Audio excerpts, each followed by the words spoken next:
Thanks so much for having me. I'm really looking forward to sharing some of what I've learned with you, some of my experience, and I hope that I hope the idea here is that it's going to stretch your brain just even a little bit, and we'll have some fun with it. So, my name again is Adam Von Gutken. I'm a lifelong entrepreneur, and I'm an entrepreneur really less because I intended to be one, and more because I had no other choice. I failed out of college miserably. I had no money, no job prospects of any kind. I had really no opportunities happening for me. And so that's where I really discovered my love, or really the necessity for creation from scratch without a whole lot of a leg up.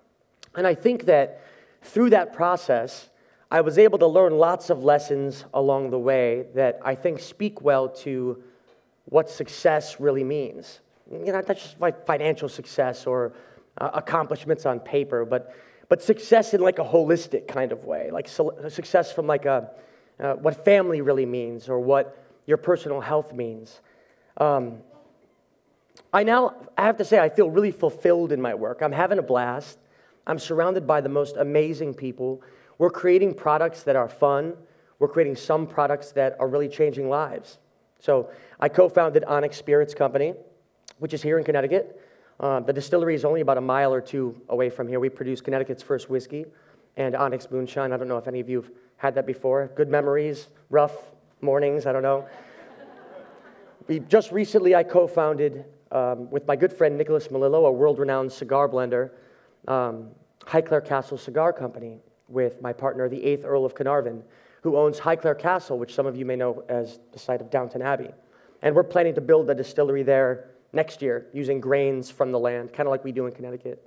And then finally, I'm the CEO of Movia Robotics. Movia Robotics is a fantastic company that's innovated solutions, therapeutic curriculums to help children with autism and special needs by using robots. So some really frontier, innovative artificial intelligence and other technologies that are changing these children's and parents' and teachers' lives. And so, well, some of the stuff we have fun with, I guess you could call it lifestyle or luxury things, the other things we do, we try to impact lives in kind of vaster ways.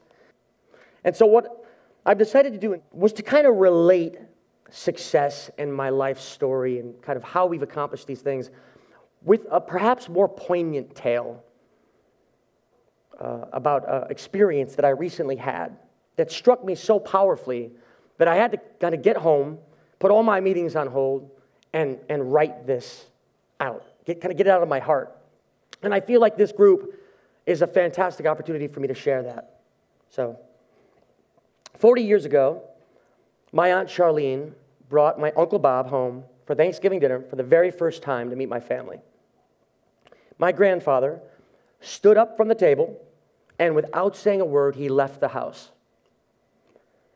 He left my family at the table because my Uncle Bob is a black man. I think it's important to note, my grandfather wasn't a KKK member or a Nazi or some white nationalist. His name was Howard. He was an average grandfather guy. Many of you have the same Howard grandfather. He was a good American. He fought for us in World War II. Yet societal norms of racism came natural to him. A few months ago, my wife and I joined Uncle Bob for his 45th family reunion in Charleston, South Carolina. Uncle Bob was raised in a small rural town called Holly Hill, where he was adopted because his parents couldn't afford to keep him. There was no paperwork, there was no agreement. One day he was shipped away and nothing else was ever said of it. That's kind of how it was done back then. And I was among 4 white folks at the event of over 150 people. And for the first time in my life, I found myself in the minority. And I wouldn't say I was uncomfortable with this. I feel quite fortunate, actually, to have been born into a multiracial family. The very fact that my family's diverse has instilled in me a certain ignorance in terms of seeing color or race. I don't really think about skin color also, I suppose, because I'm white. And recently, I've been vexed, disgusted really, to see comments, aggressive and passive, on both sides of my social media feed. And also verbally, people I know and friends. Comments from many different ethnicities and races, by the way. Friends I respect of all shades and colors that have said things that are making me start to question the sanity of our nation. And I will circle this into how that's affecting our organizations, the business that we're doing, and the responsibility we have as people, as entrepreneurs. I'm increasingly aware and concerned about a division between our people that I haven't witnessed, at least in my 34 years, like 10 of which are being conscious, sure, but 34 years nonetheless. I recognize it's always been there. I'm seeing stuff bubbling that's a real concern, and it's worth talking about. To be honest, I've never really been comfortable using the term black and white. My family doesn't really talk about race. We're just family. As a matter of fact, Uncle Bob has been like a father to me. Single mom, my father wasn't overly engaged. We had some family issues there, so he was a lot like a father to me. He taught me the importance of family. He taught me what it means to be a man. And that even though I didn't come from wealth, I could be highly successful in life if I worked hard for it. He's been incredibly successful in his career, traveling the world, meeting people from all over the place, and building a very big business. And I suspect it's not too common, a successful, self-made black man born very poor in the rural South, teaching a white kid from New England what it means to live a rewarding, fulfilling life. And I've never really thought about it until now, because it's just Uncle Bob. The irony of Uncle Bob's position, who is now kind of like our family patriarch, is that my grandfather left the table that Thanksgiving so many years ago because of him. He left my aunt and uncle at the table. My aunt and uncle that helped me go to a better school, to college, even though I failed out after one semester, and who took me around the world to broaden my views, see other cultures, try other foods, see people of all different shades. He exposed me to those things. My aunt and uncle who were first in line to support my businesses, the ones I mentioned. My uncle who's called Uncle Bob by more people than I can count, regardless, by the way, of race or family connection, because he's been there for them and backed them up when no one else would. And I'd like to think if my grandfather was alive today, he would say, "I'm truly sorry." At this reunion, Uncle Bob's family welcomed us with open arms, genuine smiles. We ate together, we drank together, drank a lot of moonshine and sweet tea, actually, that's their thing down south. We laughed together. At one point, the room broke into a massive group hug, and the experience touched my soul intensely. They welcomed me as a person, and my skin color was entirely irrelevant. And they embraced me as a family, and I embraced them. And I asked a lot of questions on this adventure to South Carolina. My curiosity of the family and of black history in general was sparked really for the first time in my life. I started to think about how can I make sense of this, make some decisions and integrate it into the activities, at least the world I'm comfortable in, which is business, entrepreneurship. I've always known about the challenges of African Americans, obviously, on a cerebral level or academic level, but until now, I didn't really realize how much it impacted the people I love. You know, friends included. A few things struck me while I was there. I learned that mulatto, a term that my aunt and uncle never allowed to call my cousins, is a degrading old Spanish word for mule. Even though I've used it myself, it's commonly understood to be a person of white and black ancestry. I learned it took a federal court case, Loving v. Virginia, 1967, for our Supreme Court to rule that a ban on interracial marriage was unconstitutional. And even though it was ruled unconstitutional, South Carolina, where we were celebrating the reunion, didn't remove the ban until 1998. I was still in school. Alabama left it on the books until the year 2000, with 40% of the people not wanting to have it removed. I mean, that really kind of pulls at your heart. Like when you think about the fact that people still kind of aren't getting it. This past summer, for my uncle's 70th birthday, we actually had a vow renewal ceremony for him and my aunt. They married in 1983. Most people I know over 45, by the way, are divorced. And they're still kicking. But I had no idea whatsoever that at that event, we were incidentally celebrating the fact that a white person and a black person could be married at all. Clueless. I learned when Uncle Bob was a little boy, he picked cotton and was paid 20 cents for every 100 pounds he picked. And he recalled to me he wasn't very good at it. And I sat there in the car and quietly thought, I wonder what would have happened to his grandfather, great-grandfather, had he not been good at it. Perhaps most importantly, I learned that we are all one family.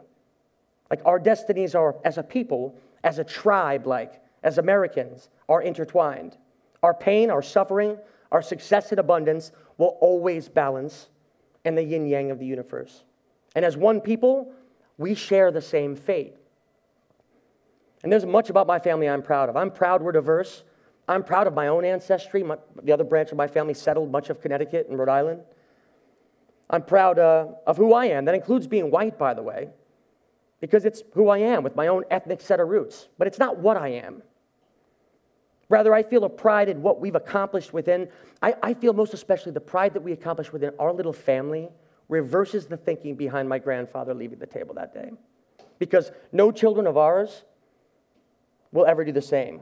I have a 9-week-old little boy named Octavian. You can tell I haven't been sleeping very much. He's not going to be doing that. We're not going to be doing that.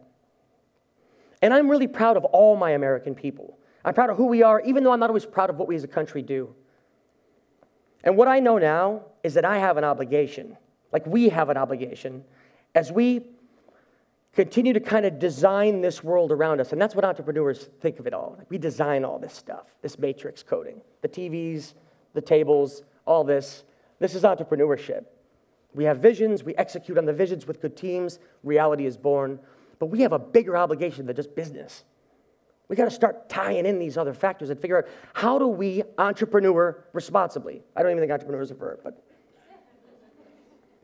A speech given at the reunion to celebrate the family elders present was entitled, "I am who I am because of the people that came before me." Our American family is one of people that against all odds have survived, prospered, and continue to try to make the world a better place.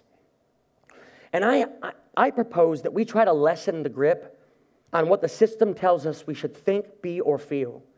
Let's ignore the message of the afraid and angry and boring and dare to be brave, adamantly sticking to our principles, especially in business, especially every day, especially in the office.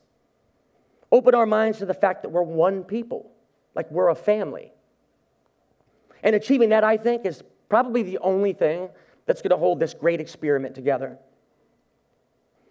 I have kind of 3 lessons that I extracted from this story that I'm implementing into my companies now. And I encourage you to think of different ways you can do it into your own. One is openness. That means having a genuine ability to change, to evolve in your life, as I'm attempting to do, relating this experience into mine. Openness is also staying humble, as each of us has a lot of growing to do. To prescribe ourselves a regular self-check-in and ask, am I being open? Can I do better? Am I accepting people? Am I getting it? Am I patient? Number 2 is trust. You don't have to do this, but I'm choosing to trust that the vast majority of the people out there in the world that the news puts on TV actually have the best intentions in mind. That we're all working towards the same goal of happiness. And finally, leading by example. We've all heard that phrase a million times, I know. And I'm not sure we always do it. I originally was going to be speaking today to inspire would-be entrepreneurs. I love that topic. I do it all the time. We're going to talk about companies and startups and all the exciting adventures. Call me if you want to talk about it, or I'll be at the bar after the event. But I chose this topic because I felt like it would be more impactful to share this perspective, even if it's just a little one. I know a lot of what I'm saying is not a whole lot different from what you know. But every day we have opportunities to lead by example, if we're cognizant of them. To lead by example with our families, our employees, our teams. Again, we are who we are because of the people that came before us. As you know, Octavian's 9 weeks old, and this message is more important to me than ever. Our children will be who they are because of how we live, our actions, and the things that we say. We are who we are because of the people that came before us. We must celebrate that, but it's up to us to improve on it. Thanks, guys.